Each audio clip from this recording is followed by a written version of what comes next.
সব সময় বাস্তবতার কাছে অসহায়, কখনো তার পরিবারের কাছে, কখনো তার স্বপ্নের কাছে, কখনো ইচ্ছের কাছে, আবার কখনো তার ভালোবাসার কাছে।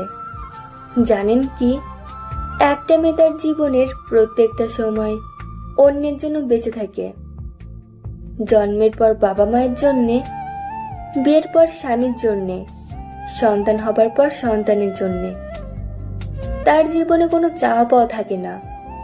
যেটা থাকে তা হলো সবাইকে নিয়ে বেঁচে থাকার স্বপ্ন। মেয়েরা পারে না তার ইচ্ছা মতো চলতে, পারে না তার ছোট ছোট স্বপ্নগুলোকে পূরণ করতে, পারে না কাউকে ভালোবেসে সুখে থাকতে। যদি বাবা মায়ের কথা মতো চলে তাহলে সে খুব ভালো মেয়ে, আর যদি বাবা মায়ের অবাধ্য হয়ে চলে তাহলে সে খুব খারাপ।